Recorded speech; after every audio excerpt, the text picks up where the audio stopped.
Welcome back. We're back from the break. I hope you all had a good break. Run to the bathroom, all that stuff. Smoke them if Good you got. old Well, not now. I mean, concession you can, I guess. You're at home. intermission. Yeah, So yeah, the intermission. So, yeah. but thanks for coming back. We are diving deep into Yes. the evolution of mobile games, though. So it should be a good one, especially with Frisky on the show. Mobile gaming has been on a meteoric rise since the 2000s, and with a special guest like Frisky, would be silly not to talk about mobile gaming and how far it's came. So tonight we're gonna shoot the shit, dive deep into just that, the evolution of mobile games. But first, Dodd, do that Dotty.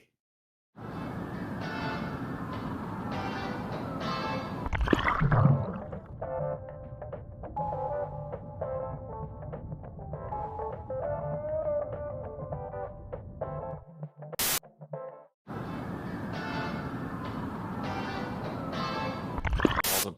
Well, as of 2020 alone, mobile gaming has earned 57% of total gaming profit. The mobile gaming industry has arguably started booming when the App Store opened in 2008.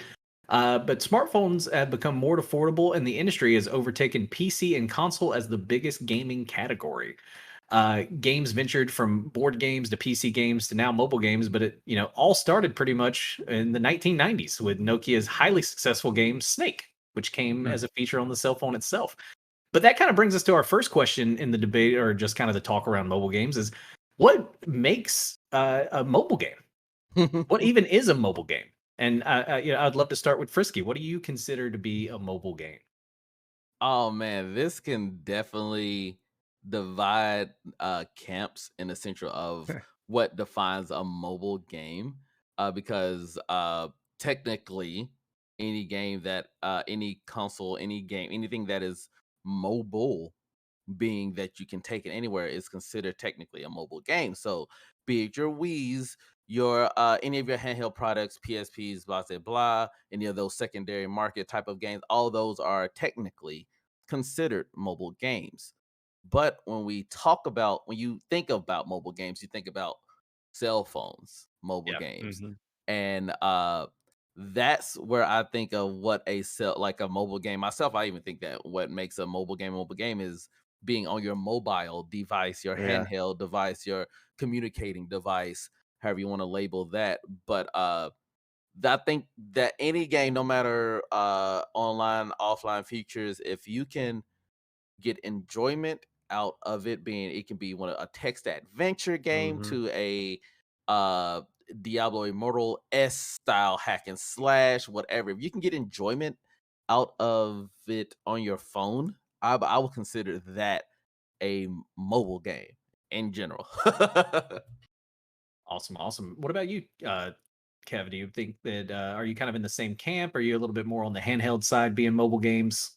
Uh, I mean, when I think of mobile, for sure, the first thing I think of is like smartphones. But Yeah, really, I mean, the mobile game technically is like a Game Boy, right? Like it's Hmm. something you can play on the move. So I would consider those handheld games mobile games as well. I just but we think do. I think once we get into semantics, I think that's what it is, right? Yes, Are we saying yes, mobile definitely. as in Semantics, like yeah. Mobile, like yeah. mobile Which we do have a phones? poll, real quick, guys. We do have a poll, and so if you want to vote in that, it's do you mobile game? Sometimes, heck yes, nah, but I should. I think was that. Okay. Oh, it looks like it's actually over. It looks like a lot of people, or at least out of the three people that voted, say heck yeah, they do. So, 75% say yes. but in that vein, would Uh, you guys consider the first mobile game to be Snake then, or would you consider it to be Tetris, which came out way earlier on the uh, Nintendo I think it's a tough one. I think or the Tetris. Game Boy? I guess. Yeah. So, yeah, are we gonna like that's what I'm saying, are we gonna segment this where it's It's be like there's semantics or mobile not. game Yeah, yeah, yeah, that's where that mobile games or handheld games? Because then you're like, well, technically a mobile game is handheld, so it's like, yeah, but not all mobile games. So it's dumb. Mhm. That's why I think like you think about the semantics of it, it kind of like it doesn't seem worth it not to just throw them all in the same category. So yes, Tetris would be the first, the See, OG. and I guess I'll take the devil's advocate or Yeah. the other side of that coin, and I would definitely say Snake, because Mm, Snake was and I know we're not British, but your mobile phone, yeah. that was your first one of your first games besides having Snake. Some other games, some of the phone, like Snake. depending on the phone you carry, Some other games, some of the you phone, did like depending have on the phone, Brick Break, or you had the weird jump game where you was a ball and you just jumped and did different weird little things. Or there was certain little semantics when it comes to different games, but without a doubt, you cannot deny the brick Nokia phone with having Snake on it, and we've all played it. Oh yeah, and that was one of the. I mean, I think it gets kind of like, it transcends into the first mobile game in a way, and it's always kind of forgotten that just came by default. That was just Mhm. on Yeah. the That device, was all. Yeah. and so like everybody had it. So it was one of those things where it could show that like by just having a game like that on the device by default. Because you mentioned Brick Breaker, which was a huge one, especially for the Yeah. BlackBerry. That was Oh, yeah. where like if you had a BlackBerry, you Blackberry were playing. Pearl. Yeah, you were The playing Pearls Brick had Breaker. more games on it too. They had a higher end devices for that time. But that was back in the day whenever the game just came installed on the phone. Today, getting your hands on a mobile game requires a little searching, browsing by categories, spending a little bit of money sometimes, and then downloading it on your mobile device. But as phones have gotten smarter, so have the games with gamification and pay to play, and a lot of those are even being marketed to exclusively children. So what do you guys think are some of the pitfalls of mobile gaming? And is it just as bad or even worse than the games that we see on PC and console? Probably. I'll just be sure. I think maybe just thinking about it, maybe worse, because I feel like kids, especially now, are going to be on their phones all the time. Even like little kids have iPads and shit like that, and they don't really know, like, don't really understand the concept of money per se, right? So it's a little bit more predatory in that sense. I think it's easier to monitor like console and PC spending per se. But at the end of the day, I think, it comes down to something else, right? Like kids will steal their parents' credit cards and still go on their PC and shit. So I don't know like how much of it you can do. I just think that's something like the microtransaction business model is something that needs to kind of be regulated across all boards. Yeah.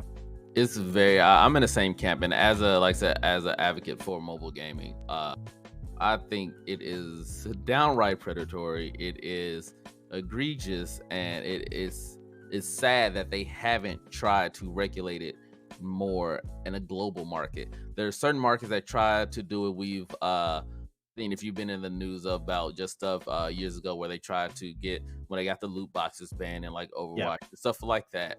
But on the mobile side, it's almost in that until recently, it's been that redheaded stepchild where no one's cared what it's been doing. They mobile gaming is a game. They didn't think about it, but but now you got to a point where like now people are seeing it because the actual AAA title companies like your Blizzards, your Activisions have finally seen, oh, they make money. Let's put our games on there now. So now, because the Blizzards and the Activisions and the EAs and all that have started putting their titles on there, now it's gotten more spotlight, and people are now seeing how egregious it is and can be, even though those things are both on the PC sides and stuff like that. But it's like, is really bad because there's been tests proven about the dopamine, the endorphins you get from these loot boxes, and you doing a Genshin, a proper example. You're doing a 10 pool, and it's extravagant. You're seeing stars and different lights and booming, and you see that gold. You get a rush of excitement, of exhilarance. You get those few seconds of feeling like amazing, and then what can come after it with sharing with your friends, showing off this and that, all that stuff that can come with that small chance. And you're activating those chemicals and that stuff and that concept into these younger kids who don't know no better. So it's, in the sense, it's kind of like if you were to go back what we were talking about earlier, like with hentai. If you were to see your views will be skewed on like sex if you were to see how hentai is doing, or if you, the same thing with being happy or spending money or what comes with that. If all your enjoyment is because with spending money, I could get a chance like this, you're incorporating bad habits basically into these little kids, and when they become 15, 16, 17 and they try to get into the world, they have a horrible misconception of how to receive gratification through spending money, through gambling. Just alone is a horrible habit that we've seen ruin families, ruin homes, ruin this and that. And you're building the foundation of this younger generation, of their happiness and of their satisfaction stuff on these things. And they're just like, oh, It's money. We're getting money. It's okay. We will Capitalism strikes again. Yeah, we'll increase the percentage to 15 instead of 10, and or we'll let them know. We'll let them know in the user. No one reads user agreements. Till this day, that's not gonna stop us. You must be 13 to enter. Well, click. That's what that is. And that's one of the big things. I think that since it's I don't necessarily know if it's more predatory or less than console gaming. I think it's just more easily accessible. Yes. And that may make it because like with it all being on our fingertips, as Nelly even said in chat, I can micro purchase with a thumbprint now. Which I mean, I don't even use thumbprints anymore on the phone. It just scans my face and buys shit. Just look at it and I buy things. Yeah, I just look at it and buy something. That's where we're at now. And so but I think that's it's almost more on the mobile device than it is like to say like the gaming, right? Like, or the companies really like. I think they're just playing into what the hand they're being dealt. If it's easier to just black out and click on a cell phone than it is on, say, a Switch or your Xbox or anything like that, then that's what they're gonna kind of like lean towards. And it's just more accessible. Everybody's got a phone. That's why I don't have my credit card info saved in my phone browser. Me neither. Like I have Apple Pay, but luckily most mobile sites aren't still on the Apple Pay train, so that's helped. But Jessica has her credit card memorized. And so when she shops online, she knows the number, and I'm like, bro, you are insane. Like, why would you do that to yourself? First off, I don't want to do that. I have to go find my wallet and pull up the numbers. I did do that once, and it was a terrible idea. So I ended up switching banks. Exactly. Yeah, like because it was a problem. It's dangerous. That sounds dangerous, but. Yeah. But speaking of Jessica, women now make up a large portion of the mobile gaming market. Since the 90s, the numbers have actually balanced out and now mirror the male to female ratio in our modern society. A recent study revealed that women make more in-app purchases than men. They also spend more time in gaming apps compared to men. This indicates a shift in the mobile gaming industry, at least, where the larger audience is no longer just men, right? Whereas was traditionally and for gaming for years. So I know that we're all bros here, but what do you think draws more women specifically to mobile gaming? The accessibility. Accessibility. Between accessibility and along with also having way more options. There's way more options of games on the mobile devices, especially on Android, where it's it's an open source, so you can kind of put whatever you want. Anybody can. So I believe that it's because there's such and not only that, and not only kind of just to be weird about it, but like the casual gaming market is one of the most booming things. Sometimes they just want to hop on and Cookie Crush for 5 seconds or something. Or do a few this or do a few that, and dude, my mom is still going. My mom, my uncle are still going strong on Candy Crush. They do. Candy Crush. Cookie Crush. Candy Crush. Like that happens. It's got to be. It's also a part of the. At least in I feel like there's less of a negative connotation. Like there was that barrier, right? That was built in the 90s and everything with video games. It's like this toxic men's sport where we're all just teabagging each other in Halo and even shit. Before that, it was thought of as juvenile. Exactly, and so only kids played video whereas games. The phone never really had that, and mobile gaming never really had that almost negative connotation to it. That this is just I feel I'm like already like on my said, phone anyway. Casual gamers, some ladies can just go play some Candy Crush and they don't have to worry about some dude yelling at them on a microphone. Exactly. But yeah, controllers. Nelly was even saying that controllers in traditional consoles have inadequate numbers of female testers, which is, I think, a huge thing too. Whereas with mobile gaming, I believe, Apple, all of these companies, they have had thorough testing, of a lot of people, a lot of genders, a lot of backgrounds. So phones don't have that same issue. So that's interesting. That's a good take. But let's see. Now that 80% of internet users own a smartphone, it's no surprise that mobile gamings now require more connectivity. This serves as a purpose for making in-app purchases, which we've been talking about, showing ads, which is a whole nother revenue model that games go with, specifically mobile games, which, console games are getting there too. Yeah. Or simply cater to multiplayer option, for games. And so this means that for a lot of games, an internet connectivity is a must. And we've seen this on console games for real it's really starting to bust up over the past couple of years. Before internet access was widely available on phones, we could play games at any time. This is no longer the case, as games are almost only playable with an internet connection these days. Do you feel like this shift to more online mobile games hurts or helps the mobile gaming market? Because at a time, mobile games were kind of looked at as something you could play without an internet connection, right? Yeah. And so, whereas now I think they're starting to make a little bit more of a shift into some, definitely being online heavy. Yeah. So, Frisky, we'll start with you. Do you think this shift is helping or hurting mobile games? Honestly, I would say is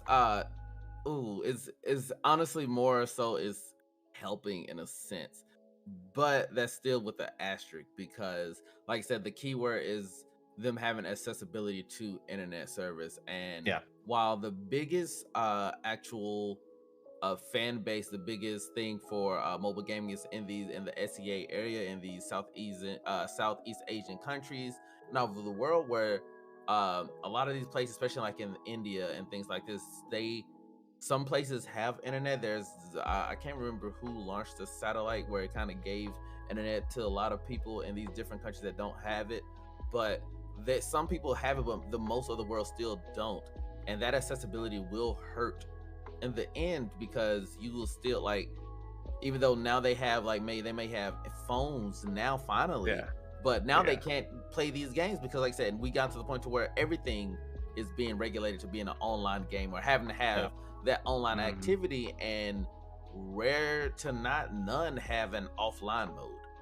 And without even having an accessibility to having an offline mode, that definitely cuts off a ton of possible revenue streams, possible introducing to new people, new generations, this, that, and another. So that definitely, I can see that definitely hurting in the long run of them, just everything going geared towards you must have, internet service. Right. Yeah. What do you think, Kev? You think it's because I definitely see where any game that makes you get friends on it is kind of like it inevitably builds growth, right? Even not only that, like a lot of these games, what they're doing is they're using the space that they would for their game size. They're doing all that memory stuff over the cloud, right? So like games you could play single player, you still need an internet connection because it has no way to save the data other than through servers. And I think it's not great from like an accessibility standpoint, because it's gonna save these developers, these publishers money, and because they can essentially make small games, but at the same time it's like gonna be costing a lot of consumers just having that accessibility to most games, right? Like especially if it's like a single player game, you have to play online. That doesn't make sense. In terms of right, like that's the one that always gets me. In console games, it's an underlooked privilege of most people, especially like the Western world, right? Like the console games are getting just as bad, where it'll still require some kind of online connection for a game where I plan to play it by myself. Like even if you got a physical copy, it's like you bought the physical disc, and it's like, oh, you must download the game, and it's like, wait, what? I bought the disc, why must I download and it's more? Like it's crazy, because it's like I'm still old enough to remember where it's like there wasn't any of that stuff. You just brought your games wherever you could play. All you needed was a TV. That was it. A TV and outlet. Now you need TV outlet and internet. Like it's that is true. It's become a commodity. We have to have it. It's an assumption, I think, that. And I don't know. I think it's just like, you gotta these companies, at the end of the day, these companies are going to look at the interests of what their bottom line is, and if that's moving towards always online and microtransactions, they're not going to stop them. Especially they're not going to stop, especially if they're allowed, right? Exactly. No, never. You'll have like the anomalies that poke in every once in a while. Like that's why there's like they'll be like just in like console or like console and PC, right? Like you'll have single player games just come through the mold every now and then, and it's like a breath of fresh air. So Yeah, just I guess to answer your question, yeah, it's not great. Like it helps. It for sure helps the publishers, but it doesn't help the consumers. Mm-mm. Yeah. Yeah. Facts. So shifting a little bit, and just because we have you on the show, Frisky, we'd have to kind of ask this question. How do you feel like the mobile gaming community is? Like it's kind of a new thing, probably for a lot of our viewers, and I know for me and Kevin, because I play a few mobile games, never really streamed them. How is the mobile gaming community, in your opinion, around streaming on Twitch and places like or even on YouTube? It's trash. No, but seriously, it definitely is very horrible sometimes. But that's just like, and I think that's just more the vocal loud people, because they're just like with any community. Yeah. Right. Um, the mostly the minority is usually louder in the sense, and almost any of these things where people are complaining, or you have trash talkers or people talking down on others. There's so much that, especially within the past year, I've been in like deep with the different with other mobile streamers who are bigger than me. They have like hundreds of thousands and blah blah blah, this and that Mhm. and the other, and seeing how they do stuff, and seeing how they promote, seeing how to do this, how to do that, then seeing their followers, seeing this and seeing that. I'm just like, I can't do that. Mhm. I'm not because I've never been a I've never been a clickbaity person. I've never been Mhm. Oh yeah. uh a drama for the sense of drama person. I've never been I'm gonna do something to just stir up the beehive to do it, and then apologize about it just so I can get these impressions or get these likes or do this or that or have this controversy. I've never been about that, and there's tons of that in the mobile community, especially on the side that I'm currently been working in a lot, which is the FPS and the TPP community. So like Yeah. third person perspective and the first person perspective community, and your games like Apex Legends, Well, I bet. all the battle royale games, and then Apex is toxic across the yeah, board, so I Apex is could toxic. Yeah, I so could it's assume in mobile it even takes it up a notch yeah, it because takes it up a notch. Yeah, and it's so bad. And with that, and just it's so much been with battlegrounds, and there's so much toxicity in the sense that people were like, oh, you play TPP, you suck, you're trash because you can't play FPP.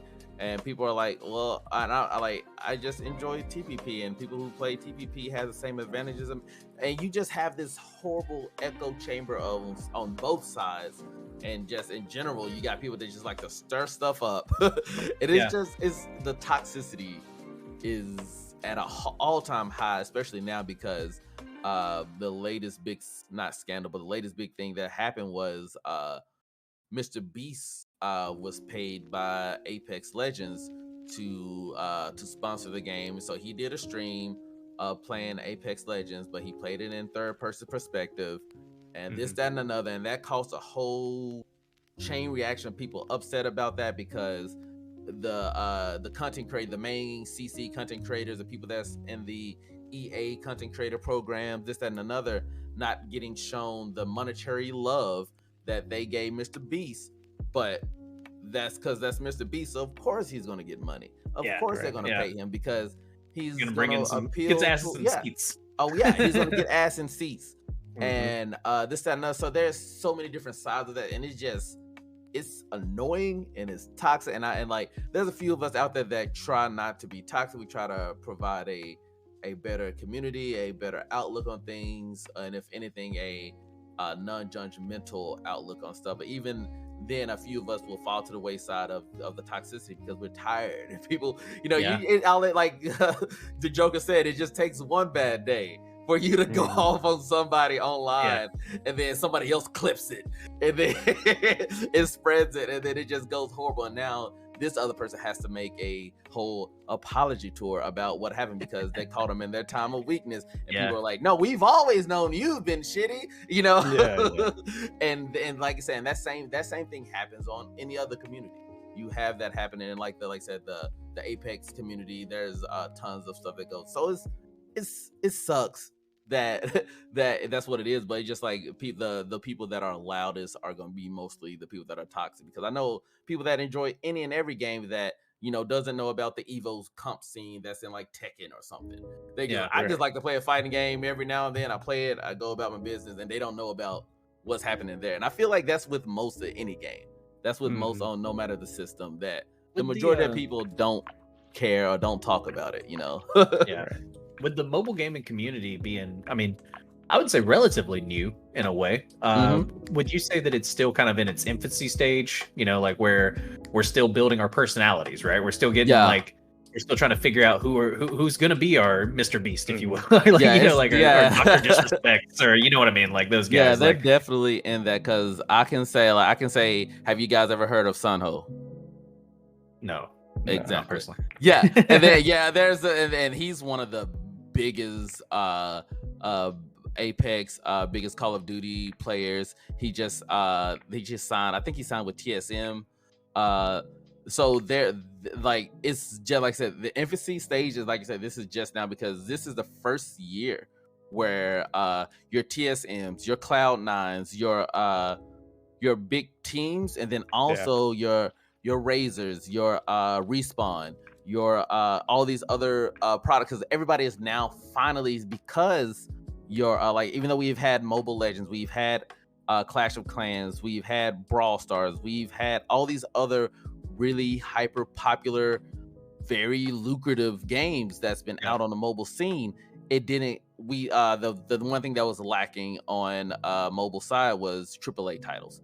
So, and then everybody was like, y'all got the watered down diet off brand, blah blah blah, this, that, and the other. But now you got League of Legends Wild Rift, you have Call of Duty, you got Call of Duty Warzone going to be announced in September, you got Valorant going to be announced later on this year. You have all these AAA titles finally coming out, and then that's bringing in a whole form of sea of just these different companies, the teams, this, that, and other. Now everybody's like, we got to get a competitive team for this, we got to do this, and then you got everybody else trying to, if they're doing that, we got to catch on these wide ways. So you got all this now. Catch up. It's like the DC type of thing.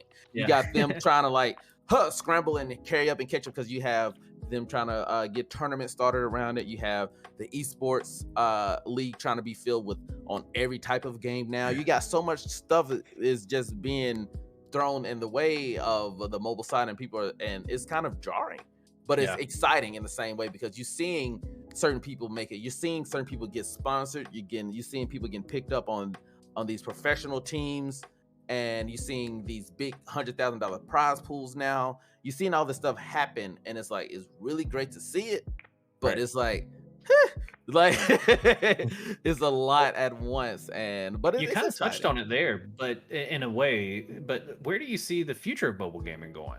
Like if it's still like kind of on the up and coming right now, and like we're just now starting to see these AAA titles coming out, these these kind of big prize pools and everything. Do you see it getting even bigger? Yeah, I honestly think it's going to be an upward trajectory no matter what. You might have a few dips here and there, but I think it's going to keep growing further because they've finally monopolized on several categories. They monopolized on the MMORPG thing with Genshin, and they got a few new titles like Tower of Fantasy now that's going to be the biggest rival for Genshin, in the sense of it's having that same type of form, but it's different, but it's still gonna be around gacha mechanics. But it's doing the same route that Genshin did, to where it was built from the ground up. It's an open world experience. It has a gacha mechanic, but they have things that make it particularly its own. But it's starting for just mobile and PC only first, and that's what happened with Genshin. And then later on, it went to PC. Blah blah blah blah blah blah blah blah. It went to everywhere else. And so they started doing that, and with more games now, you have, like, say, you have the your Apex Legends, you have your Ubisoft is getting into it. They got both the Division, and they both got RS6M, but Rainbow Six Siege Mobile. They got that coming. So you got all these different certain titles finally coming to the mobile scene, to where they're branching off into, I think it's called like CXQ or CQ, that bomb defuse style game. So I can't think of what the technical term is, where you got to defuse the Valorant, like you got to defuse the bomb, blah blah blah blah. You got to do that. and they got the battle royale genre unlocking. So they're slowly getting all these genres now on the mobile platform with these high noticed games, and it's just going to keep happening. You're going to get sooner or later, you're going to get fighting games going to be on that level where you got they got like Street Fighter 6 Street Fighter on mobile, but it's like a watered down version. You're going to get a version of fighting games now going to be on there. So they're slowly doing that one by one on each genre, to where I will say honestly, in probably about less than 2 to 3 years, you're gonna see a bigger scene for mobile in the like game awards. You're gonna actually see them on They're getting some respect. yeah, you're gonna see them put on this pedestal in the sense of where it's not just when people say your platforms and you see PC, blah blah blah blah blah. You're gonna finally start seeing mobile with that and talked into that realm. But it takes time, and that just was anything because people. I blame it on Blizzard. They messed up a lot of stuff. And when you come out saying, don't you guys all have phones when you're talking about Diablo Immortal, that left a sour taste in the gaming community mouth for years, still to this day. And then when your product dropped and it is horribly monetized to the sense to where the latest thing was, I don't know if you guys read it in the news, where the guy that paid to win so hard that he cannot even find people to play. I did read that. I should have put that. That was actually a good headline. I should have put that one in. Fuck. So that was a funny story. The dude paid to win so much that now he can't even get matched, and he can't even get matched to play the game. He can't even play it, and he's paid $100 and something thousand. I think he's been trying to get a refund, but he's trying to get his money back because he can't play against people because the one side of even though this is the worst case of the pay to win mechanics, but this shows what it literally can do if someone has money to that level to where they can just throw it away no matter what, and that can just ramification could shut off so many people to even want to play your game because it's like, well, I want to play, and then for the people that don't know, they're like, see, look, pay to win. Literally, he cannot even play to win now because he paid to win so hard, and that's bad optics on mobile gaming, and it sucks. But Blizzard fostered that environment. They allow that to do that. They've been hearing people say, stop doing this, please, and they're still like, let's make another color set out for whatever. And it's just like, it sucks. Oh man, no, that is definitely one of the crazier stories from the week. And I think you made a lot of good points, especially on like how mobile gaming, where it could potentially be headed, and like I think that it's so accessible that we're seeing just so many people on it. So we're getting to see kind of like it really start to flesh out, and figure out who's going to be the big guys, who's going to be kind of like the guys that we know can make good mobile games, the guys we know that can stream good mobile games, like it's still definitely like in that infancy stage. And so I think it's, obviously a really interesting topic. So we could definitely talk about it all night, but that'll about wrap it up for this week's deep dive. And we had a lot of amazing stuff to talk about, and so especially within mobile games, it got us thinking, what was some of our best mobile games we've ever played? What are some of the top mobile games of all time? So that's what we wanted to do for this week's Top Zen. It's our top 10 mobile games of all time. But before we get right into it, Dodd, do the Dottie.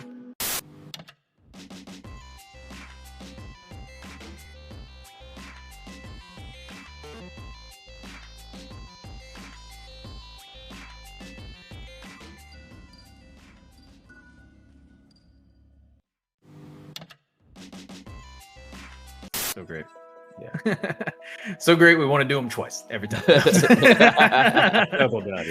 Oh man. But obviously, like I said, we're jumping right into the top 10 mobile games of all time. And Frisky, you've actually got us this week at number 10. Who made number 10 on this week's countdown? Oh man, number 10, tried and true. This is Rules of Survival. I know most of you guys probably have not even heard of Rules of Survival, but this is the first mobile game that was a tried and true battle royale to come. It popularized in 2017. It came out right around that, a little bit after, of course, Battlegrounds and or whatever. But it came out right at that, right towards the end ladder of that, and people were excited. We finally got a game, and of course, it was mostly popularized by a lot of countries that are not for lower end of phones. So it was popular in India and Asia and things like that, and had its servers here in the United States as well. But for me, just for the fact that it was the first battle royale game, and sad to say that it did finally die off this year.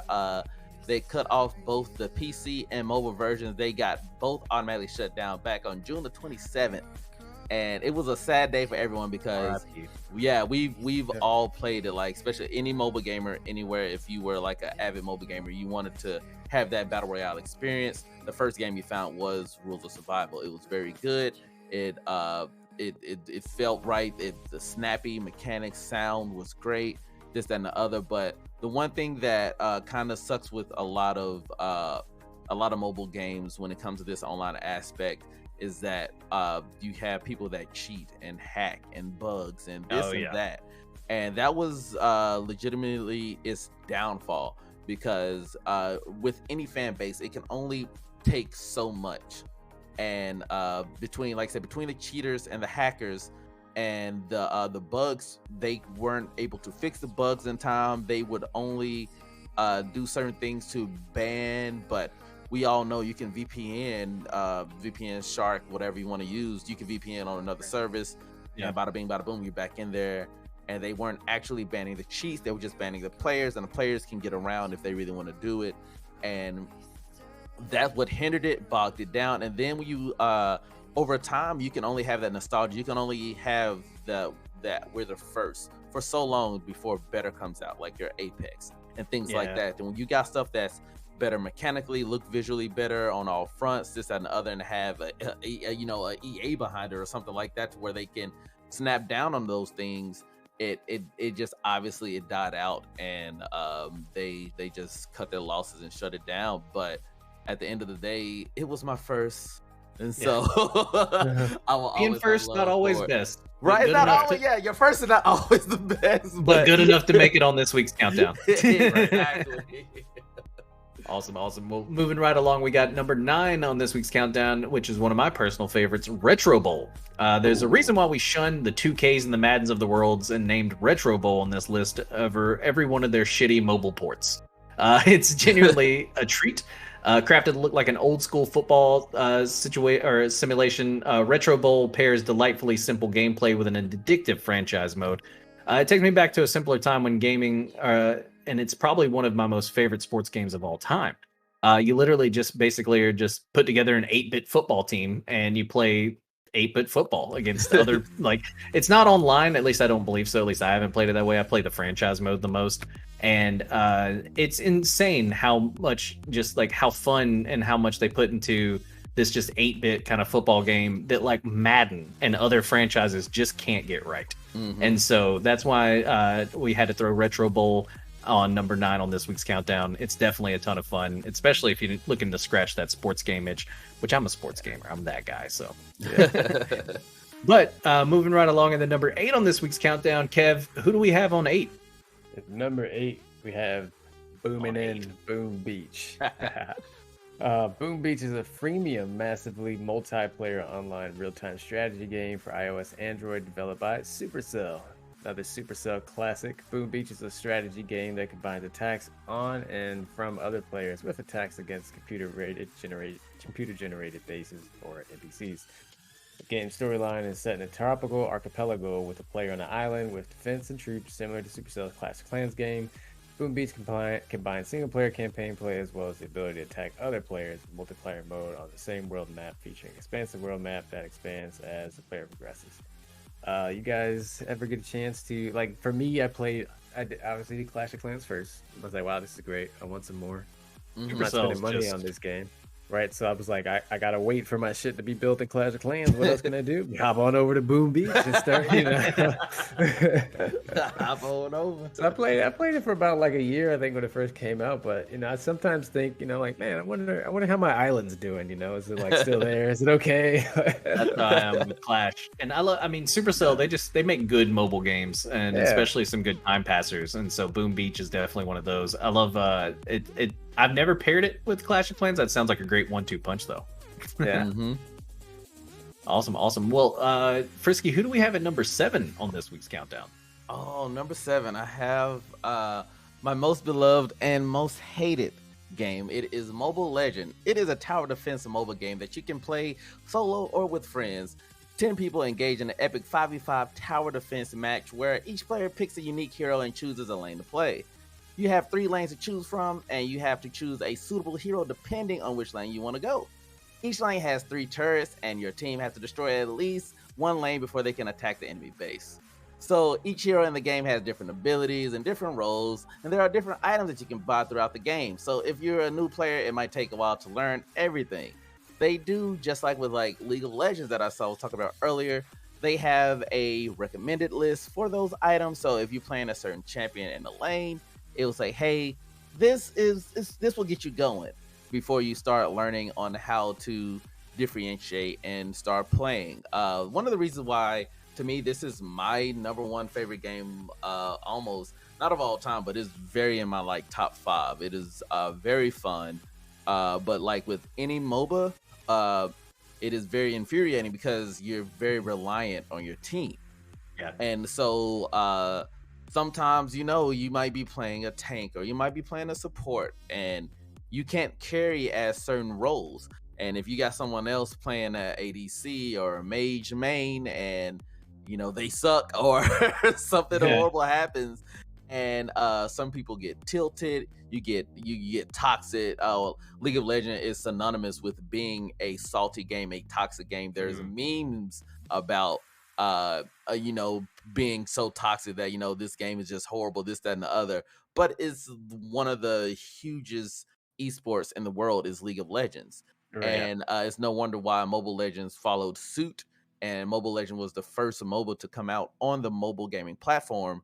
And to the extent it got scrutiny for it, because in the first beginning ages it did mimic League of Legends a little bit too much, and they got in some hot water and ended up getting I don't know if you guys knew this, they ended up getting sued. They took to court about this.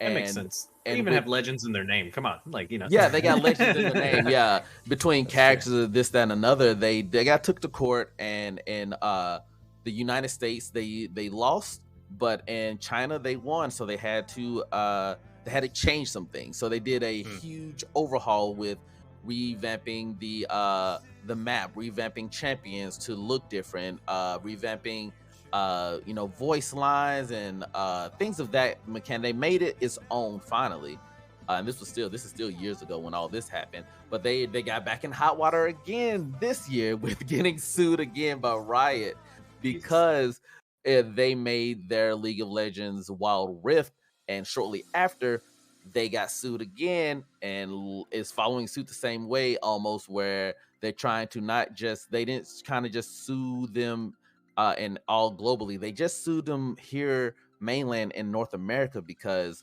Riot want to capitalize on it, and they know the foothold that Mobile Legends already has because it is the second highest grossing mobile game in the MOBA territory. But it's one of the most popular and most famous. There's another one called Honor of Kings, but that's only in China and it has a huge esports scenes, but that's another discussion. But yeah, Mobile Legends is amazing. They whatever they saw League of Legends, I'm sure everybody heard of the KDA and heard of the whole, them making the Korean thing and having their own little Korean girl group. Mobile Legends has that as well, but they have more Filipino, because they have more of a Filipino audience, so they're more Filipino themed. They things like that. So there's they literally that meme to where you see them copying and they look and they're like, all right, I'm gonna just switch it up just enough to be my answer. That's what they did. But that's Mobile Legends, right? Yeah. I nevertheless will defend it to this day because I love the game. Well, being early, first to market, that always helps, right? So, right? Yeah, that definitely helped that they were first to market and they recognized that mobile was going to be a big foothold in not only the esports scene, but just it's a great monetary thing. You see, you bring a new champion you can buy with freemium or premium currency. Then you got your skins that come along with it. But then you can do this with your skin. It's literally one of those models that just that's why Riot breeds money making. So. That's exactly what they did, and they follow suit. They literally follow the same suit of League of Legends, comparable to the DC Marvel thing. It's like League of Legends started doing, they started making different types of games. Mobile Legends did the same thing. They made an idle game to where you can just, you don't want to play it really, you let it play itself, and they did this. They're taking that same format, so it's very, it has its loves, hates, but that's why. Either way, definitely deserved a spot on this list, especially at number 7, right? Like, it's not like it made the top 5, It's still good. It's still good. But being first to market is definitely a helper, and that's what helped number 6 make its way onto this week's countdown. Number 6 is Brick Breaker. Who remembers this 2000s banger? Brick Breaker was a breakout clone, which the player must smash a wall of bricks by deflecting a bouncing ball with its paddle. The paddle may move horizontally and is controlled by the BlackBerry's track wheel, or a computer mouse, or a touch of the finger, whichever console or whatever the fuck you're playing it on. If you're like me, you played it on a BlackBerry and you used the little fucking ball. And so the player gets 3 lives to start with. A life is lost if the ball hits the bottom of the screen. When all the bricks is destroyed, the player advances to the next level. I never knew this. There are actually 34 levels in Brick Breaker. I guess I just never beat it. So many of the levels have unbreakable silver bricks, and if all of your lives are lost, the game is over. There are many versions of Brick Breaker, some in which you can shoot flaming fireballs or play with more than one ball, or the player gets power-ups and everything. And so Brick Breaker definitely took on a life of its own after coming out, and I believe it's, probably, you could probably still buy it on all kinds of stuff. I'm assuming there's some sort of Brick Breaker clone on a Switch right now. And, and so this game was just iconic for the time. I probably poured in way more hours than I should have, but it was just so satisfying, especially the way that the device was made with the, as far as like the BlackBerry with that little ball in the middle. It worked perfectly for this game. Like, it was almost like they were made for each other. So did either of you guys ever own a BlackBerry, get a good chance to play some Brick Breaker back in the day? Oh, yeah. I did. Surprisingly, I had it on not the BlackBerry Pearl, but the BlackBerry Storm, which was like nice. Because I had Verizon, right? And the iPhone wasn't on Verizon. So the only real like smartphone or like touchscreen phone they had was, well, the first one was like BlackBerry's version of it. I was like, oh yeah, this is going to be dope. It wasn't the best phone in the world, but it did have Brick Breaker. So there's that, I do. I miss the BlackBerry. I could really type so fast on that thing. Oh, like I was putting out fucking novels, bro. Yeah, easily. But, as iconic as it is, it may not be as iconic as the next one, because the next one's even got a fucking movie, guys. Kev, who's number 5 on this week's countdown? Yeah, flying in at number 5, we have Angry Birds. It's a classic. There have been many versions of Angry Birds over the years, but this one is probably the best among them. It's similar to Worms game. It's similar to the Worms game on PC. Your objective in the game is to destroy evil pigs and their homes by launching birds towards them. You aim at the pigs by dragging your screen and finding the suitable angle to hit. Each level may be different and more difficult than the previous, and may require you to approach it differently. Each bird has different abilities that you can trigger at any time. This was I think something that I think it was like one of the first for like smartphone mobile game explosions was like Angry Birds, right? Like it was huge. It came out around the same time as Candy Crush, but it was huge when it first came out. Because I think that they had another like a cut the rope game came around that same time too. Yep. But like Angry Birds was like almost like the iPhone's like mascot almost. Yes. For a long time. It was. Yeah, and like I said, it even got a movie. Like, how many mobile games? Movies, doesn't it? Like, isn't it 2 movies? I think so. Yeah, I mean, there may be an Angry Birds 1. And I know there's Angry Birds 1. There may be an Angry Birds 2. I would not doubt it because, it's like a storyline. Yeah, like, how could you have done this with, like, a red bird, black bird, yellow bird, and they all got, like I said, they all got personalities. It is very they literally built characters around this, and like but now I'm interested because I actually may watch these movies because I want to know like what's the lore, like what's their beef with the pigs? You know what I mean? Like what is their beef is real? Yeah, like why are they always trying to blow these pigs' houses up? The pigs stole the eggs. Yeah, they stole their eggs. The pigs wanted to eat the eggs, and like for some reason, I don't know if they explain how the birds acquired said abilities to like blow up or whatever, but they're mad. I mean, they're pretty angry. Yeah, and that's the thing. Yeah, the red bird has like he's very angry. The yellow, I remember the yellow bird. He was dumb. I don't know what he did moveset wise, but he was like in the movie. He's like more of that dumber bird. But then like the big black bird. He was like this big hulking dude, and like because it's more of a bigger thing, you get more. It's weird. The lore is weird. This is a crazy cast. You got Jason Sudeikis, Josh Gad, Peter Dinklage, Bill Hader, Danny McBride, Myra. It's Damn, and this came out 2016. This was like 7 years after the game came out. Like, oh my god, that's a stacked fucking cast. Yeah, I'm definitely like now I'm interested. So yeah, I've never seen him. I'm just like, I need to know. But like this cast is wow. Okay. Yeah.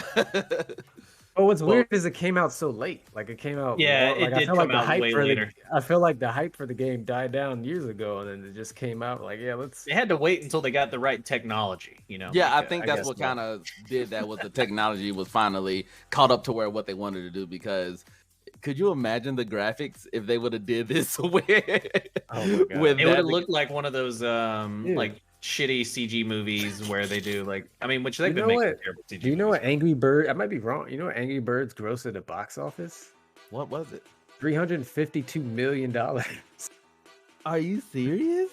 Yeah. This mobile game spanned a movie that grossed, at least one of their movies grossed $352 million. I didn't know the hype for Angry Birds. Holy, that strong. That's wow. crazy. Damn.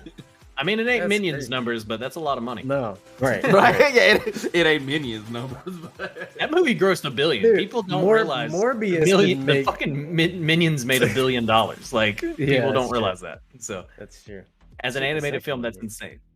But we're going off the rails a little bit, right? Yeah. Frisky, who do we got at number 4 on this week's countdown? Oh man, so number 4, we're bringing you with a little title that you probably heard of called Genshin Impact.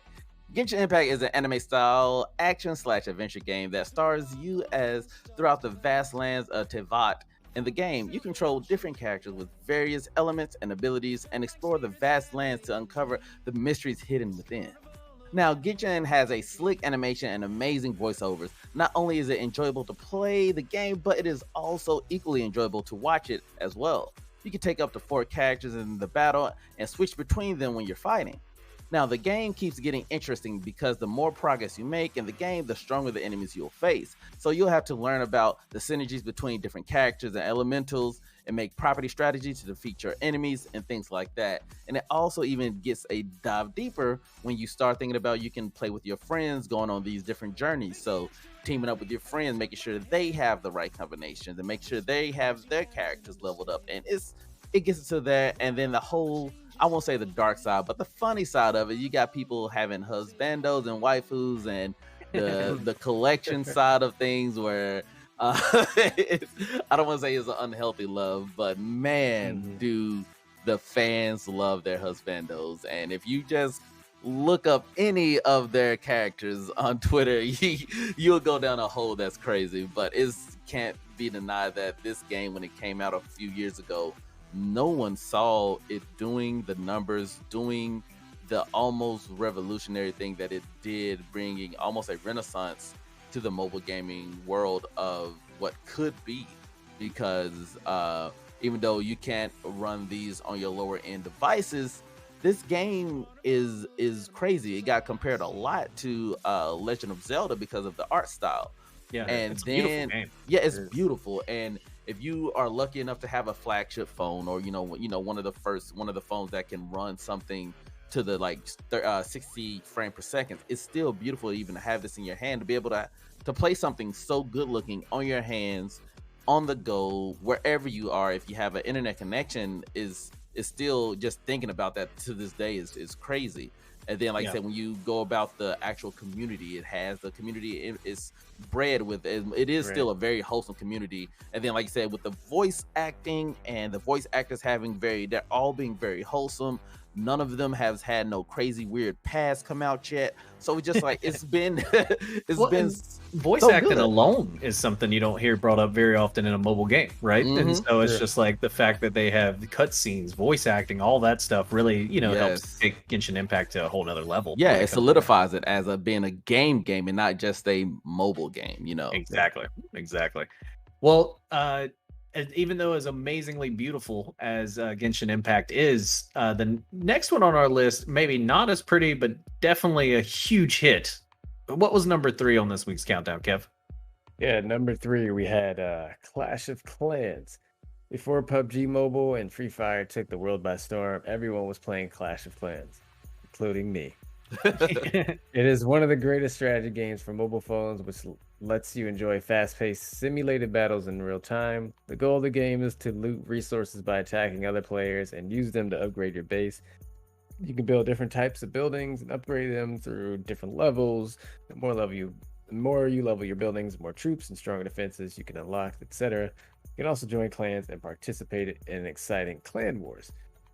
This was a game that I was like refusing to buy the hype on because I knew like I had friends and people that do it. I was like, dude, what are you doing? They're like, yeah, this game is lit. And, like we'd be hanging out and they just would be playing it. I'm like, cool, you know. And then I was like, whatever, you know. I was very resistant to it, and then I was like, yeah, let me see what the hype is about, and I understood after that. Clash of Clans is one of the few mobile games that got me to spend a lot of money. I will admit it. I will wholeheartedly. You were that guy I accidentally went to, and I was like, holy bro. fuck. Okay, well, so I found out when I was playing Clash that it had power users, like any game, right? That spend thousands of dollars. Well, I found out that Wiz Khalifa was a power user on Clash of Clans, and you could look and find his name. He was in top 40 like all the time. Like he was like one of those, and so like. But then and that's when I think the straw that broke the camel's back or whatever. I was like, I don't have Wiz Khalifa money, I'm not going to be able to compete with these guys. I'm not going to be able to do this thing, and so I kind of like fell off from playing it. But like, there was a time when like I remember one month I probably spent $100 to $200 on Clash of Clans in a month, and that's whenever I was and I was like, I'm done with this, like, because like it was before I really got into any kind of like loot box game or anything like that, right? You know what I mean? Like, because Clash of Clans is an OG, it's been out for a minute, and so.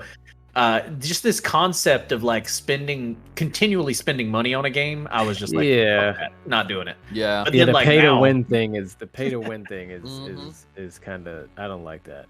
But I love the game for what it is. It's definitely one of the OGs. It brought in a whole slew. I mean, I would put it up there with Candy Crush, Angry Birds, all those guys when it comes to just the overall market appeal, right? Right. And so. But I wouldn't put it above number 2 on this week's countdown, because number 2 on this week's countdown brought the world together, literally. Number 2 on this week's countdown for the top 10 mobile games is Pokemon Go. No one figured Pokemon Go would end up being the juggernaut that it turned into when it launched in 2016. There was a time when anybody with a mobile phone could be seen with their heads down exploring their towns looking for pocket monsters. This augmented reality mobile game is still a force to be reckoned with. It's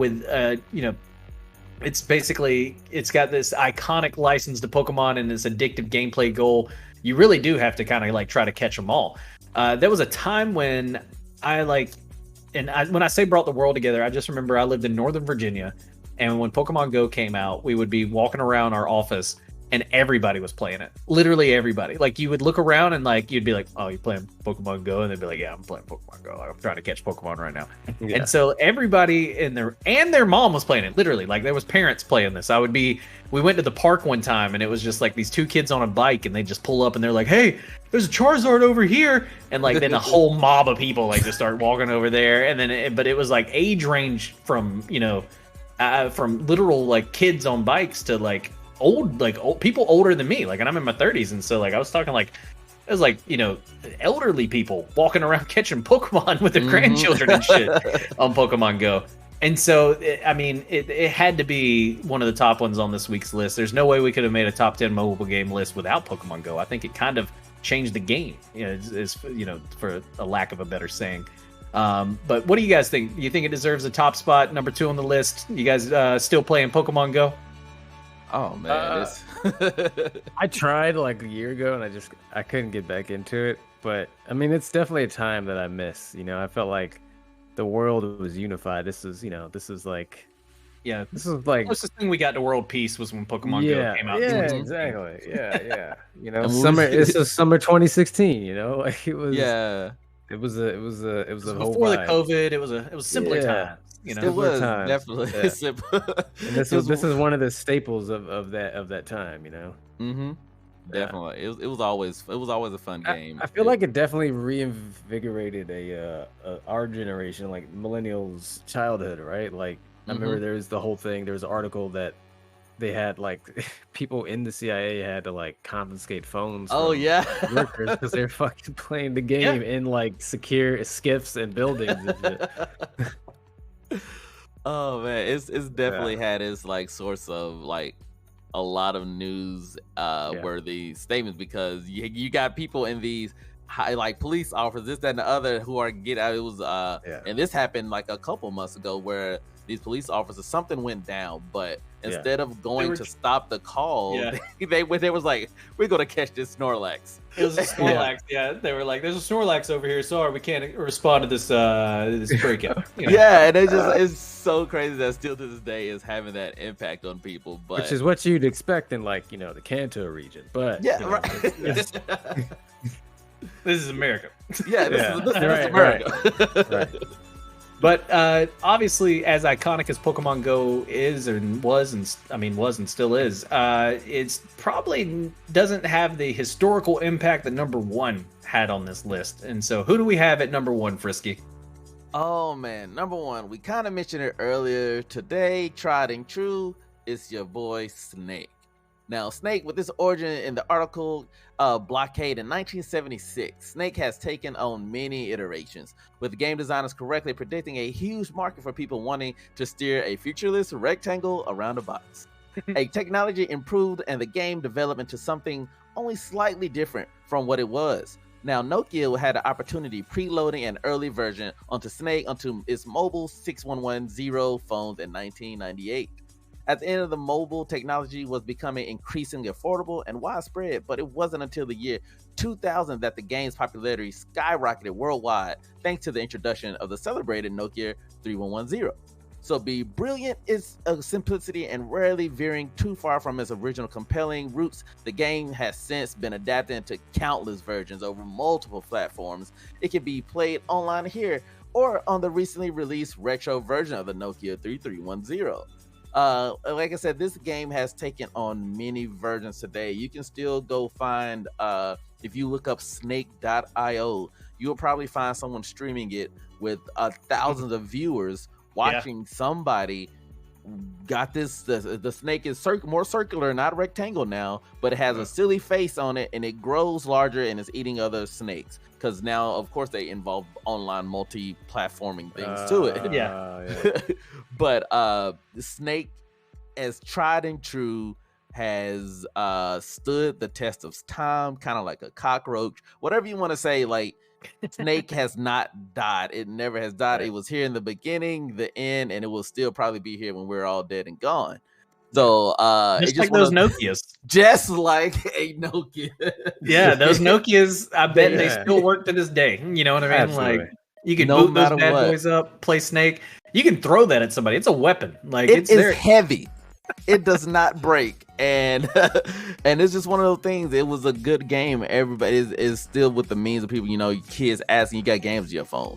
I remember playing games in church and stuff like that. It should have been the name of the episode. You got games on your phone? And you knew the answer was yes, because every phone had a snake. And even up to like the razors and those weird, cool sidekick flip phone and all this other. You knew there was a snake on there.